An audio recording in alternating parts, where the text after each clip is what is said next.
चलिए एक ऐसी दुनिया की कल्पना करते हैं जहां धरती का एक आखिरी कोना भी अनछुआ था। ये वो दौर था जब ध्रुवों की खोज अपने चरम पर थी और एक आखिरी सबसे बड़ा चैलेंज बाकी था, अंटार्कटिका को पैदल पार करना। ये कहानी हमें एक बहुत ही सीधे सवाल पर लाकर खड़ा कर देती है कि इंसान के बर्दाश्त करने की, उसकी सहन शक्ति की आखिरी हद क्या हो सकती है। और यही सवाल इस पूरे अविश्वसनीय सफर का दिल है। तो ये है सर अर्नेस्ट शैकल्टन, और इनका एक सपना था, एक ऐसा सपना जो सुनने में ही नामुमकिन लगता था। बात है 1914 की, जब उन्होंने इंपीरियल ट्रांस अंटार्कटिक अभियान शुरू किया। लक्ष्य पृथ्वी के सबसे ठंडे और वीरान महाद्वीप पर 2900 किलोमीटर पैदल चलना। जरा सोचिए, एक ऐसा मिशन जो आज भी नामुमकिन सा लगता है। वैसे तो कागज पर प्लान बिल्कुल सीधा था। वासल बे से शुरू करना है, 40 दिन में साउथ पोल तक पहुंचना है और 120 दिन के अंदर रॉस सागर पहुंचकर इतिहास बना देना है। लेकिन उन्होंने एक चीज का हिसाब नहीं लगाया था, और वो था खुद अंटार्कटिका। सफर शुरू हुए अभी कुछ ही हफ्ते हुए थे, और जो सबसे बुरा हो सकता था वो हो गया। उनका जहाज एंड्योरेंस वेडेल सागर की बर्फ में ऐसा फंसा, ऐसी बर्फ जो उस साल की सबसे खतरनाक मानी जा रही थी। अब यह मिशन सफर नहीं, जिंदा रहने की जंग बन चुका था। और वो तारीख थी 18 जनवरी 1915। एंड्योरेंस मानो एक बर्फीले ताबूत में बंद हो गया था। क्रू ने हफ्तों तक कोशिश की, कुल्हाड़ियों से हर तरीके से बर्फ तोड़ने की कोशिश की, लेकिन जहाज 1 इंच भी नहीं हिला। अब वो पूरी तरीके से कुदरत के रहमो करम पर थे। फिर महीने गुजरते गए, ध्रुवीय सर्दियां आ गईं, मतलब महीनों तक सिर्फ और सिर्फ अंधेरा, और उस गहरे सन्नाटे में बर्फ का अदृश्य दबाव जहाज पर बढ़ता ही जा रहा था। और फिर एंड्योरेंस के टूटने की धीमी दर्दनाक आवाजें शुरू हो गईं। जरा उन आवाजों के बारे में सोचिए। बर्फ के जबरदस्त दबाव से जहाज की लकड़ी के टूटने और चटकने की आवाजें जो हर पल आ रही थीं। अब क्रू को यह साफ हो गया था कि उनका जहाज, जो उनका घर भी था, अब बचने वाला नहीं है। और फिर वो दिन आया, 21 नवंबर। एंड्योरेंस हमेशा के लिए बर्फीले समंदर में समा गया। अब सोचिए, 28 लोग जमीन से सैकड़ों किलोमीटर दूर, बस एक तैरती हुई बर्फ की सिल्ली पर फंसे हुए। सिर्फ उनका जहाज नहीं डूबा था, बल्कि दुनिया से उनका जो आखिरी कनेक्शन था वो भी टूट गया था। क्रू के एक सदस्य की ये बात, मुझे नहीं लगता कि हम कभी घर वापस जा पाएंगे, उनकी हालत का पूरा अंदाजा दे देती है। आप कह सकते हैं कि उम्मीद लगभग मर चुकी थी। उनकी हालत वाकई में बहुत ही निराशाजनक थी। तो अब उनकी नई सच्चाई क्या थी? वो एक बहुत बड़े बर्फ के टुकड़े पर बह रहे थे। कोई रेडियो नहीं, किसी से कोई संपर्क नहीं। अब उनकी जिंदगी इस बात पर टिकी थी कि ये बर्फ उन्हें कहां ले जाएगी। जिंदा रहने के लिए कुछ बहुत ही सख्त फैसले लेने का वक्त था। शैकल्टन का ऑर्डर था, हर कोई सिर्फ 1 किलो वजन का सामान रख सकता है बस। और यहीं पर फोटोग्राफर फ्रैंक हर्ली ने एक कमाल का फैसला लिया। उन्होंने 400 फोटो नेगेटिव्स को तो नष्ट कर दिया, लेकिन 150 सबसे जरूरी नेगेटिव्स बचा लिए। और उन्हीं की वजह से आज हम ये कहानी इन तस्वीरों के जरिए देख पा रहे हैं। लगभग 500 दिन।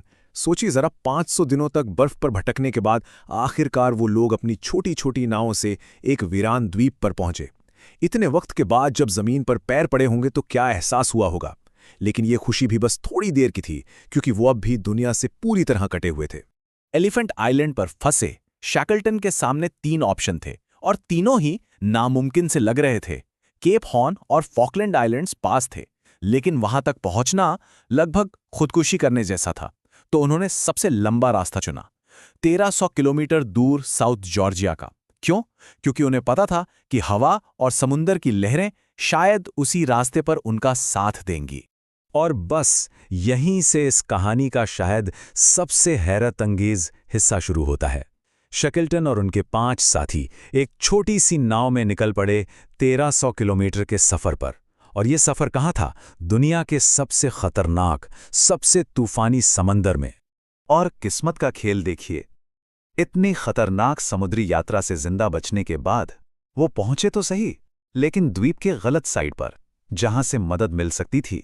वो वेल स्टेशन एक बहुत बड़ी बर्फीली पहाड़ी के उस पार था, जिसे पार करना नामुमकिन माना जाता था। तो अब सामने थी आखिरी चुनौती, एक और नामुमकिन लगने वाला काम। उन्होंने शुरू की चढ़ाई और बिना रुके 36 घंटे तक चलते रहे। पूरे 46 किलोमीटर के खतरनाक ग्लेशियर और पहाड़ियां पार की, और वो भी सोचिए बिना किसी सही इक्विपमेंट के। और सबसे बड़ी बात, उनसे पहले किसी भी इंसान ने उस द्वीप को इस तरह पार नहीं किया था। ये कोई प्लानिंग नहीं थी, ये मजबूरी और हिम्मत से पैदा हुआ एक चमत्कार था। और फिर आखिरकार बड़े हुए बाल, फटे हुए कपड़े और महीनों की थकान से चूर शैकल्टन और उनके 2 साथी वेल स्टेशन पहुंचे। उनकी हालत ऐसी थी कि कोई उन्हें पहचान भी नहीं पा रहा था, लेकिन वो जिंदा थे। और सोचिए, आराम करने के बजाय शैकल्टन का पहला काम क्या था? अपने बाकी साथियों को बचाने का प्लान बनाना। पर यह काम आसान नहीं था। शैकल्टन ने हार नहीं मानी। अगले 3 महीनों में उन्होंने 1 नहीं, 2 नहीं, बल्कि 4 बार रेस्क्यू की कोशिश की। 3 बार बर्फ ने उनका रास्ता रोक दिया, लेकिन उन्होंने अपने लोगों को पीछे छोड़ने से साफ इनकार कर दिया। और उधर एलिफेंट आइलैंड पर जो 22 लोग पीछे रह गए थे, उनका क्या हाल था? फ्रैंक वाइल्ड, जो उनके सेकंड इन कमांड थे, उन्होंने सबको एक साथ रखा 4 महीने से ज्यादा, और उन्हें बस एक ही चीज ने जिंदा रखा हुआ था, अपने लीडर शैकल्टन पर भरोसा। हर सुबह वो एक ही बात कहते थे, सब तैयार रहो, बॉस आज आ सकते हैं। तो आखिर में ये पूरी कहानी सिर्फ 2 नंबरों पर आकर सिमट जाती है। पहला नंबर 28। ये वो 28 लोग थे जिन्होंने इस सफर शुरू किया था। और दूसरा नंबर, वो भी 28 ही हैं। लगभग 2 साल तक बर्फ में फंसे रहने के बाद, अपना जहाज खोने के बाद और ना जाने कितनी बार मौत को चकमा देने के बाद, वो सभी 28 लोग घर वापस लौटे। एक भी इंसान की जान नहीं गई। ये किसी जीत से कम नहीं था। ये लीडरशिप का, हिम्मत का सबसे बड़ा चमत्कार था।